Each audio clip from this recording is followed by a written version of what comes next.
लेकर आएंगे। जरूर कोई बड़ी खबर है तुम सबके लिए खुशखबरी है। देखो दीदी, हम सबने तो ज्यादा ही पढ़ लिया है, इसलिए पढ़ने लिखने का मन नहीं करता। एक काम करो, तुम ही हमारे लिए पढ़ दो। ठीक है। राष्ट्रपति ने भूमि सुधार के लिए मंजूरी दे दी है। मुख्यमंत्री देवराज ने संवाददाताओं से कहा कि राष्ट्रपति जी ने उससे बात की है और काफी लंबी बातचीत के बाद उन्होंने भूमि सुधार की अनुमति दे दी है ताकि किसानों का भला हो सके। इसका क्या मतलब? हल जोतने वाला ही जमीन का मालिक।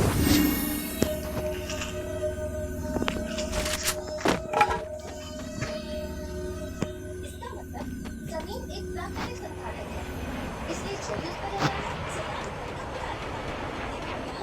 जिस शख्स के पास वाहन है वो इन जमीनों को खरीद कर जमींदार बन गया है। इसीलिए सरकार ने जमींदारी पद्धति को सुधारने के लिए साल 1951 में भूमि सुधार कानून का प्रस्ताव रखा था, जिसमें सिर्फ जमींदार ही जमीन के मालिक नहीं होंगे बल्कि उस जमीन पर हल जोतने वाला भी मालिक होगा।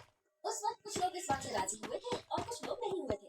इसी वजह से ये कानून उस वक्त लागू नहीं हो पाया था, लेकिन अब सरकार ने उस कानून को मंजूरी भी दे दी है और लागू भी कर दिया है। मतलब अब जमींदार को कोई हिस्सा नहीं देना होगा, ना हिस्सा देना होगा और ना गुलामी करनी होगी। अरे शांत हो जाओ। अगर हमारे जमींदार को इसकी भूख लग गई ना, तो जो हम 12 बोरी देते हैं ना, उसके बदले 14 बोरी देनी पड़ जाएगी। ये गाँव में बैठे किसी पंचायत के मुखिया का फैसला नहीं है, बल्कि ये सरकार का फैसला है। अगर आपको मुझ पर विश्वास नहीं है तो मेरे साथ चलिए।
फसल कटने के बाद भूसे और अनाज को अलग किया जा सकता है।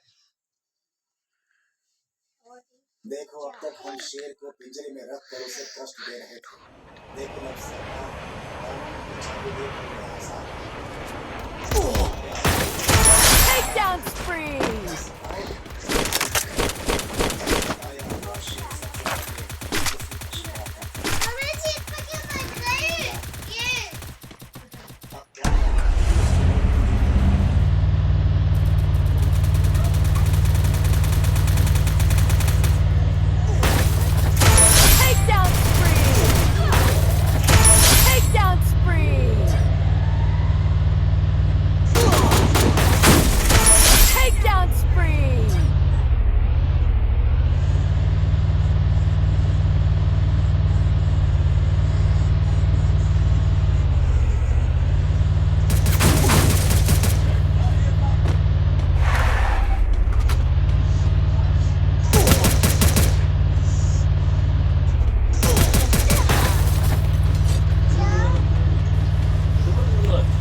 spree!